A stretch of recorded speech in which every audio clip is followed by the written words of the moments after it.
MJY001 की unit 2 का next question है, होरा स्कंद की सामाजिक उपयोगिता का वर्णन कीजिए, जिसका उत्तर इस प्रकार है। होरा स्कंद का परिचय। त्रिस्कंधात्मक ज्योतिष का तीसरा स्कंद है होरा।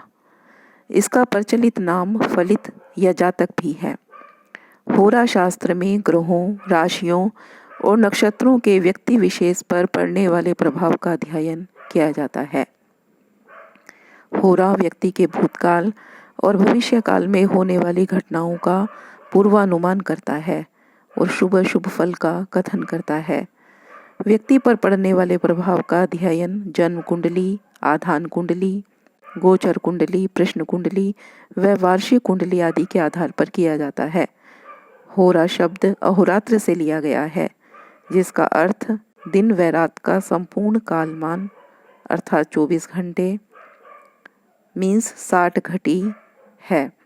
मेष आदि 12 राशियों का जो राशि चक्र है वह प्रतिदिन एक अहोरात्र में एक चक्कर लगाता है, अर्थात प्रत्येक राशि 2-2 घंटे पूर्व क्षितिज पर रहती है। जो राशि क्षितिज पर रहती है उसे लग्न कहते हैं। इस प्रकार संपूर्ण अहोरात्र 24 घंटे में 12 लग्न पड़ते हैं। यह लग्न ही फलित शास्त्र का आधार है। इसी 24 घंटे के मध्य किसी न किसी लग्न में मनुष्य जन्म लेता है, जो कि जीवन पर्यंत उसके जीवन को प्रभावित करता है। कुंडली में लग्न आदि 12 भाव होते हैं। लग्न व राशि के आधार पर 12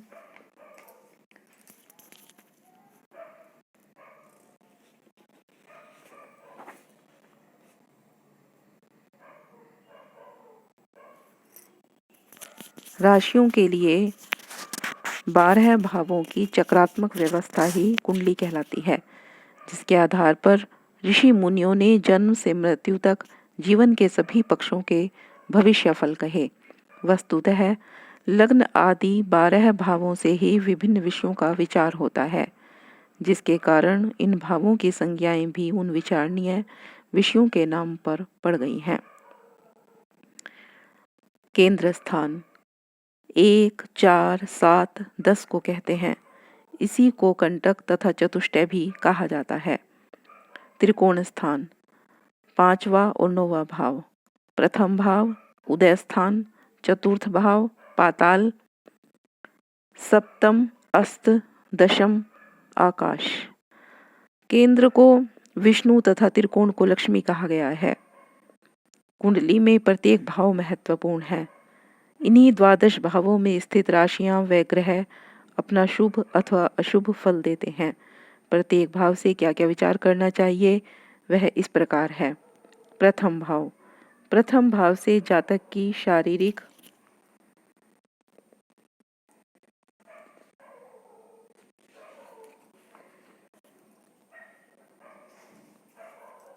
शारीरिक स्थिति,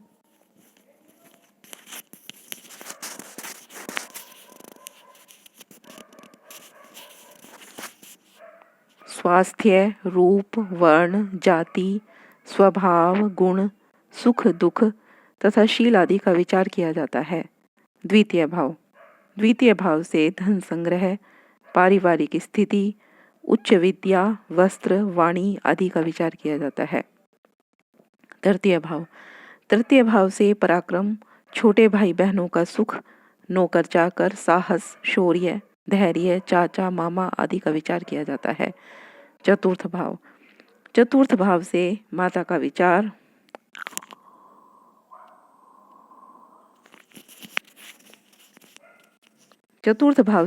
का विचार, स्थायी संपत्ति, भूमि, भवन, वाहन, पशु, मित्र, ससुर तथा हृदय स्थान का विचार किया जाता है। पंचम भाव से विद्या, बुद्धि, गर्भ स्थिति, संतान का विचार, लेखन, आध्यात्मिक ज्ञान, उदर स्थान आदि का विचार किया जाता है।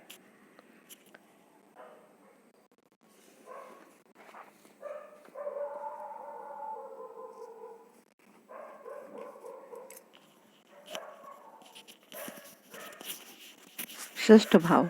षष्ठ भाव से शत्रु, रोग, ऋण, चोरी, दुर्घटना, काम, क्रोध, मद, मोह, अपयश, मौसी, पाप कर्म, गुदास्थान तथा कमर संबंधी रोगों का विचार करना चाहिए। सप्तम भाव। सप्तम भाव से स्त्री व विवाह सुख, वैवाहिक सुख, साझेदारी, व्यापार में हानि तथा लाभ, कलह एवं यात्रा आदि का विचार किया जाता है। अष्टम भाव। अष्टम भाव से मृत्यु, आयु, विघ्न, समुद्री यात्रा आदि का विचार किया जाता है। नवम भाव। नवम भाव से धर्म, दान, पुण्य, तीर्थ यात्रा एवं गुरु आदि का विचार किया जाता है। दशम भाव। दशम भाव से पिता का विचार, कर्म का विचार, अधिकार की प्राप्ति, जीविका का साधन एवं कार्य सिद्धि आदि का विचार किया जाता है।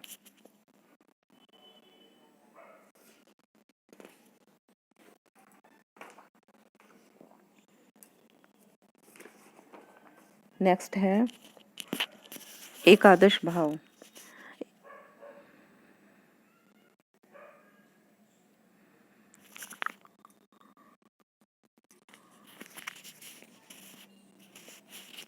एकादश भाव से आय का विचार, बड़ा भाई, मित्र, दामाद, पुत्रवधू, ऐश्वर्य, संपत्ति, मांगलिक कार्य, द्वितीय पत्नी, पैर आदि का विचार किया जाता है। द्वादश भाव। द्वादश भाव से धन की हानि, खर्च, दंड, व्यसन, दुख, पीड़ा, बंधन, धोखा, राजकीय संकट, पैर के तलवे आदि का विचार किया जाता है।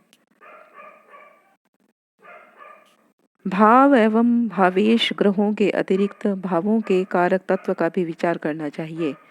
किसी भाव का पूर्ण फल तभी मिलता है जब भाव, भावेश तथा कारक ग्रह बली होते हैं। कारक ग्रह इस प्रकार हैं। भाव प्रथम और नौवा, कारक ग्रह सूर्य। द्वितीय, पंचम, एकादश, कारक ग्रह गुरु। तृतीय और छठा, कारक ग्रह मंगल। चतुर्थ भाव चंद्र।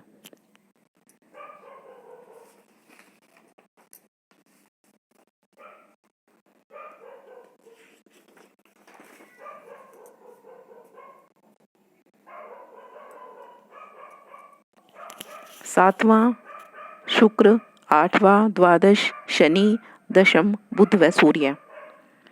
होरा स्कंध का स्वरूप। होरा स्कंध के स्वरूप को जानने के लिए निम्न चार्ट को समझना आवश्यक है। होरा शास्त्र, जातक कुंडली, प्रश्न कुंडली, वर्ष फल या वार्षिक कुंडली। अब इसमें जातक कुंडली में आएंगे जन्म लग्न और गोचर लग्न, प्रश्न कुंडली में स्वर, लग्न और शकुन, और वार्षिक कुंडली ऐसे ही। होरा स्कंध का महत्व या उपयोगिता। सभी सांसारिक जन अपने कर्मों के अनुसार सुख या दुख इस संसार में भोगते हैं। जब तक संपूर्ण कर्मों का भोग नहीं होगा तब तक मुक्ति नहीं होगी। अपने कर्मों का फल संसार में आए हुए प्रत्येक व्यक्ति को भोगना पड़ता है, चाहे वह साक्षात सूर्य ही क्यों न हो। इन शुभ अथवा अशुभ फलों को भोगने में सहायता प्रभु के आदेश पर ग्रह किया करते हैं। इस कारण को केवल ज्योतिष विद्या द्वारा ही जाना जा सकता है।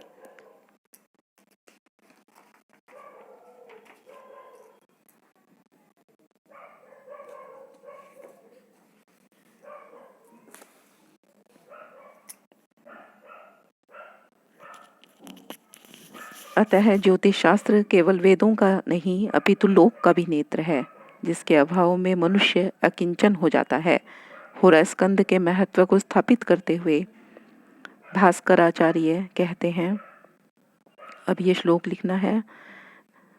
होरा स्कंद का गहनता से अध्ययन करने पर जातक के आजीवन होने वाले शारीरिक कष्टों की सूचना मिल जाती है। यह भी बताया जा सकता है कि रोग कब उत्पन्न हुआ, कब तीव्र हुआ, कब समाप्त होगा अथवा नहीं, या फिर रोग का कारण क्या था आदि। होरा शास्त्र के आधार पर जातक की रुचि, कौशल एवं तपस्या की क्षमता जानकर शिक्षा के क्षेत्र में या अन्य अपेक्षित क्षेत्र में चयन में सहायता की जा सकती है, जिससे आजीविका की समस्या का समाधान हो सकता है। ऐसे में सही समय पर सही ज्योतिष या मार्गदर्शन आवश्यक है। कर्म क्षेत्र में अप्रत्याशित सफलता दिला सकता है। इस प्रकार होरा स्कंद मानव के सर्वविध कल्याण हेतु सदैव सन्नद्ध है। आवश्यकता इस बात की है कि इसका पूरी निष्ठा के साथ गंभीरता पूर्वक अध्ययन किया जाए। सूर्य, चंद्र, मंगल आदि सभी ग्रहों के साथ साथ प्रकृति के उत्पत्ति व समाप्ति रूपी रहस्यों का पता भी ज्योतिष के ज्ञान द्वारा ही संभव है। इस प्रकार होरा स्कंध समाज के लिए अत्यंत उपयोगी है। धन्यवाद।